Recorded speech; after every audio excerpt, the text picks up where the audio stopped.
everyone, it's Mary with Happy Pine Soap. Welcome back to my channel. Today we're going to be making a brand new pine tar soap recipe. I hope you enjoy this one.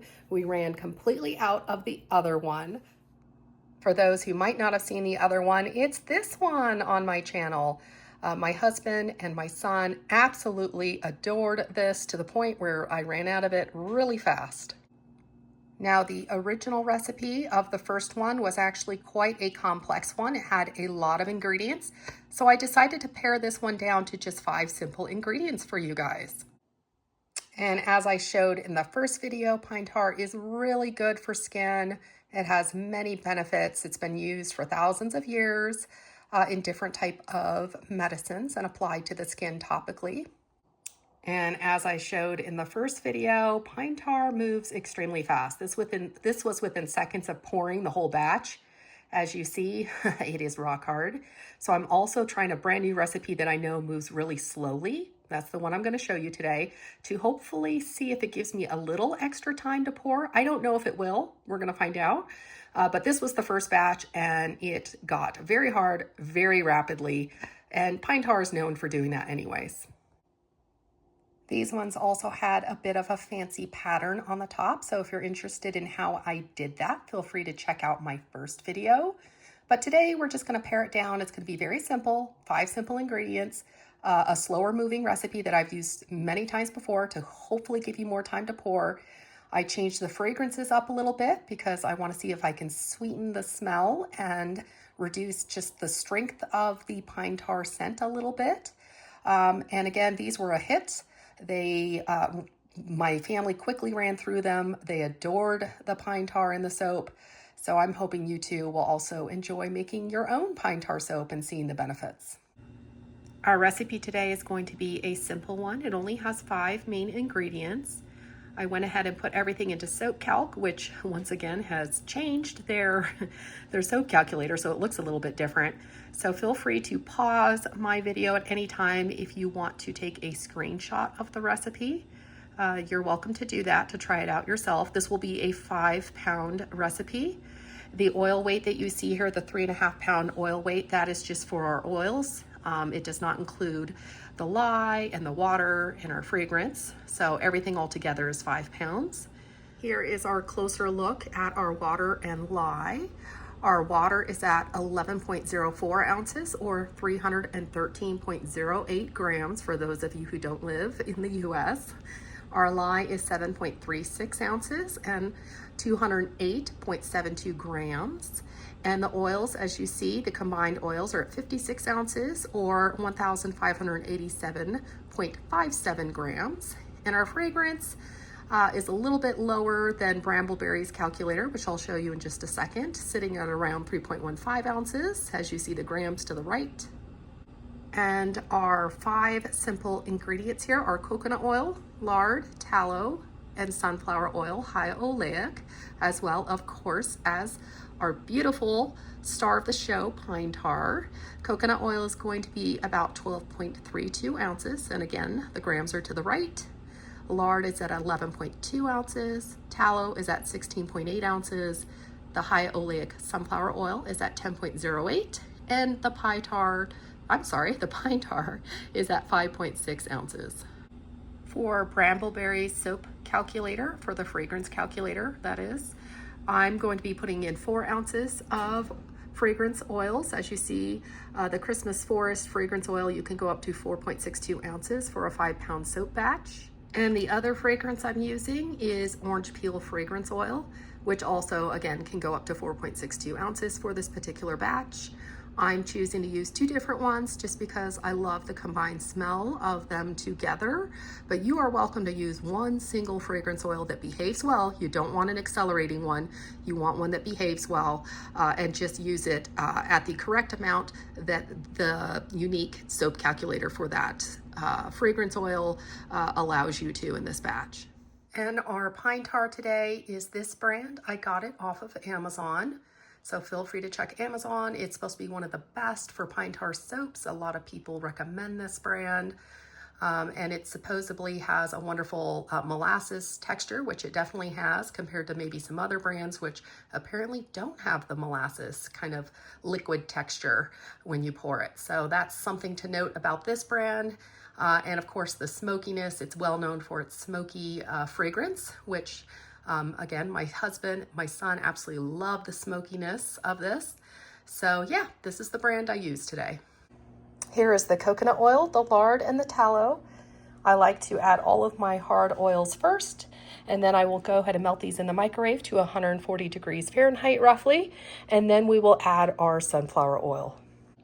Here are our hard oils, all nice and warmed up. Let's go ahead and add our sunflower oil. I'm going to pour in 10.08 ounces of our high oleic sunflower oil. There we go.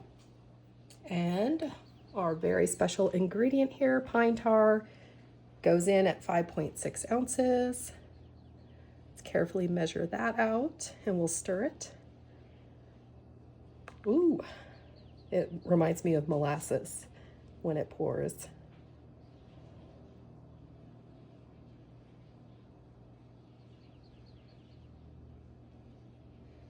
Almost there.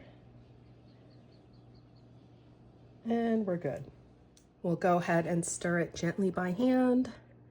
I am going to stick blend this as well before we add the lye, along with our essential oils, or my apologies, our fragrance oils, to make sure all of this is well combined before the lye ever touches it.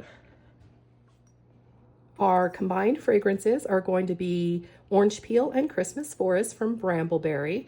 These are both lovely fragrances. This is a true pine scent. It's actually one of my fragrances. It smells exactly like a forest. And this one is a beautiful sweet orange smelling fragrance. And I wanted to bring some sweetness to the pine tar soap this time because it was really quite overpowering. At least I found it overpowering. Now, my husband and my son absolutely adore the scent of pine tar, but I was like, I'd like it to be a little more mellow. So I'm gonna see if the orange peel mellows it out a little bit. So I'll let you know.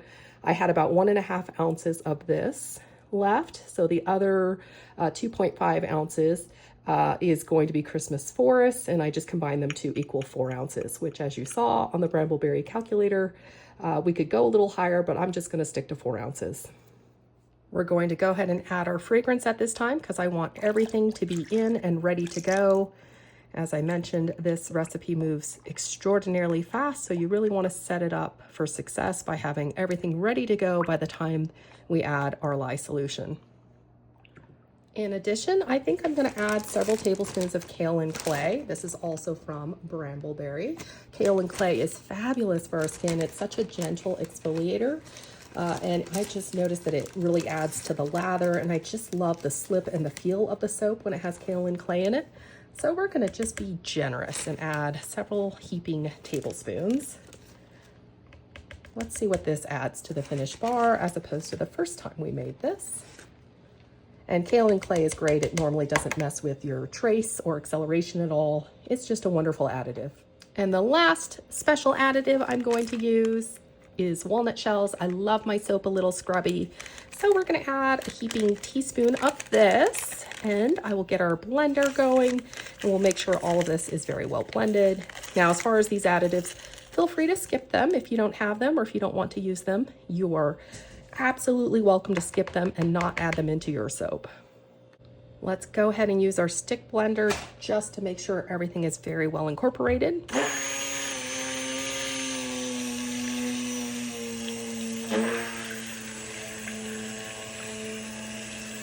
I just don't want any lumps. Sometimes the kaolin clay, as you can see, it adds some lumpiness, so I would like to get that out of our batter.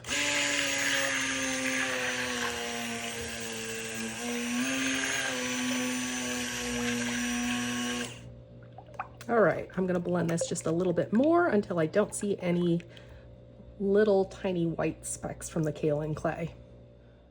And let's check our temperature. We're down to about 94 on our oils. I want this to be closer to 80 because pine tar accelerates so rapidly it will not give you really any time to get it into the mold if you're not careful. So I'm gonna soap very, very, very low temps. So 80-degree oils, and probably, hopefully the lye somewhere close to that or even lower if I can get it. I've waited quite a bit of time to make sure these temperatures come down. Our oil's at about 83 degrees Fahrenheit roughly, and our lye solution is now, I had to put this in the freezer, it's about 74 degrees Fahrenheit. So I think we're ready to soap. I think we're gonna try hand stirring again, just because we saw what happened with the first batch. Now this might give us a little extra time, we'll see. But just in case, we're only going to hand stir. And our 5-pound loaf mold is right here. It's from Brambleberry. It's a nice big one. So I have that waiting right here off to the side, and everything is ready to go should it misbehave and accelerate really fast. All right, guys, are we ready? Oh, this is always the nerve-wracking part. Let's see here.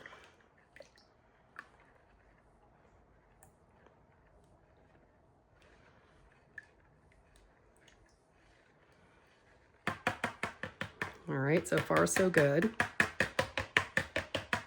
May scrape all of this lye solution out. I'm afraid to stop stirring, but let's pause. Yes, guys, yes. It's coming together really fast. Oh no, oh no. So pine tar, regardless, is going to come together fast. I just want to make sure all the lye is actually mixed together enough that it will not separate. That's the only bad thing about hand stirring. But it didn't on my first batch. It did not separate the lye and the oils. All right, it's pretty smooth, it's pretty thick. I'm thinking we're probably good. Let's get it in there. I don't want to wait any longer because it gets to a certain point where it's a point of no return and you can't get it out of the bowl. So let's do this. I am so glad I hand stirred. Ooh, it's so pretty. There we go, right to the top. I actually have a little left over. I might have to put that in some separate molds. Let's see here. Let me tap it down. Try to get some air bubbles out. Whoops, that fell down over there. I popped the rest in here. Now let me smooth it out. As you see, we still have enough time to smooth. Unlike the first recipe, there was no time to smooth. You saw it was rock hard. So this recipe has given us probably a few extra minutes to actually get it in the mold, to smooth it. It's still liquid enough to smooth it. So that's pretty neat. And we might even be able to get a textured soap top. It's actually behaving much better than the first recipe. Yay! All right, let me kind of tap it down again.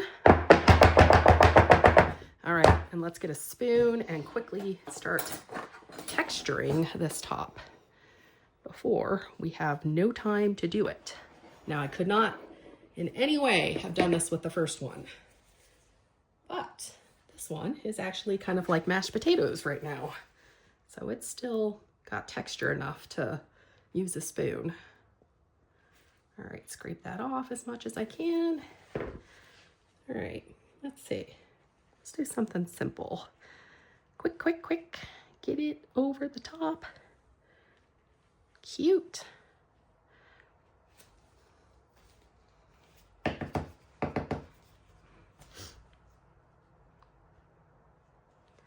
right. I want to try to not have it do this. There we go.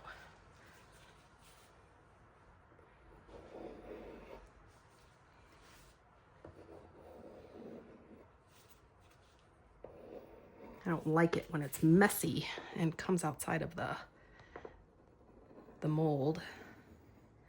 There, I'm trying to reduce that. Yeah, see, I can actually still texture it. That's so neat. So yeah, this recipe is going to give you just enough time to get it into a mold and even play around with the top a little bit. There we go. Yeah, the other one was rock solid. All right. And tallow, recipes with a lot of tallow and lard are known for being nice for texture and being able, I'm sorry, not texture. As I mentioned, I'm sick. My brain is not braining. They're known for staying fluid for a long period of time. My goodness, I am on all sorts of a struggle today. Oh, I tell you. And not to mention here in Arizona, we went from winter to summer with record high temps of 110 degrees Fahrenheit outside, which is normally our summer temps in like June or July in March. And that has never before happened. So we had record setting temps here as well. So sick with record setting heat outside. Miserable, let me tell you. What's the temps been like in your part of the woods, guys? If you guys live in the US, if you've been having, I know parts of the US have been hit with like major snow way outside like the norm. It's so weird how one part of the country will be boiling and then the other part of the country will be freezing cold. And then as far as any of you in other parts of the world, hopefully you're having nice weather and not being tortured with super high temps. As you see, I'm kind of fiddling with it. I just want to, I'm trying not to waste any, but also make sure the top looks somewhat cute. There we go. And again, I can still manipulate it. It's amazing. I'm really happy with this. So hopefully you guys will like this very simple pine tar recipe that's going to be a lot more simple than the first one. I don't even know what I'm doing anymore. Guys, I don't know what I'm doing anymore. I'm sick. My brain is only on 50% power today. Oh, Lord. All right. You know what? It's probably time to call it. Oh, okay. There we go. There we go. All right. I like that. Yeah. Some just, now it's getting nice and hard where you can't really texture it anymore, but we had time.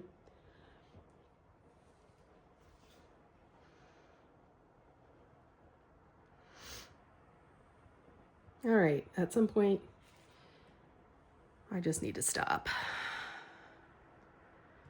It doesn't have to be perfect, right? I'm the Bob Ross of soap. It's a happy little bush, happy little tree. There are no accidents, right? Or no, what does he say? There's no mistakes, only happy accidents. There you go. I love Mr. Bob Ross. That man, he was a gem. All right. Let me get this in the corner somewhere. And we're just going to call it.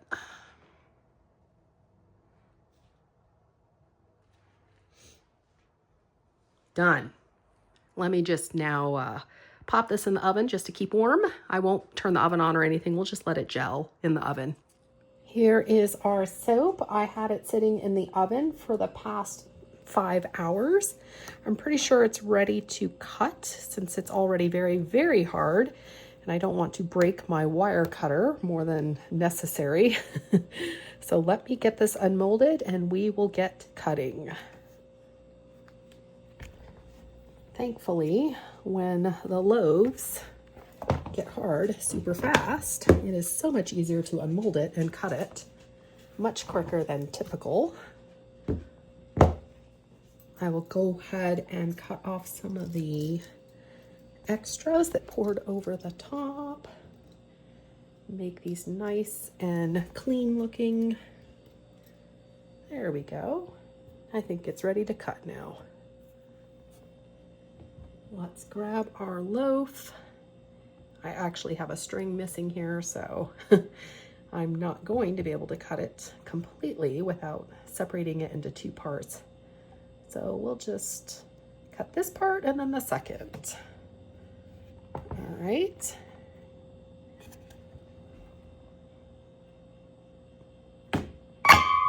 Ooh, good thing I'm cutting it now. Check that out. Nice and smooth, perfect. No partial gels. It looks great. Beautiful.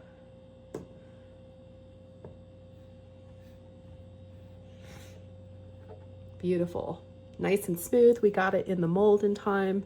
No air pockets like the first one. Ah, they look great. Let me cut the other half. The last thing I like to do is to bevel the sides. Makes them nice and smooth. So when you're using them, there's no sharp edges. And since they're so nice and hard already, they are super easy to bevel right away. Yeah, they look great. So here you go, guys. Here they are, all done. They look beautiful. By the way, I can smell the orange. It did make it through the recipe, so they do have a nice sweetness to them, along with the pine and the smokiness. The smokiness is much reduced, so mostly orange and pine comes through. So I'm quite happy with these. I can't wait to test them out. I hope you all enjoyed yourself. I hope you try my recipe out. If you do, let me know how it turns out. Hopefully yours turns out great as well. I'm so glad that you all got to be with me today, and I look forward to seeing you all in the next soapy tutorial. Take care, everyone.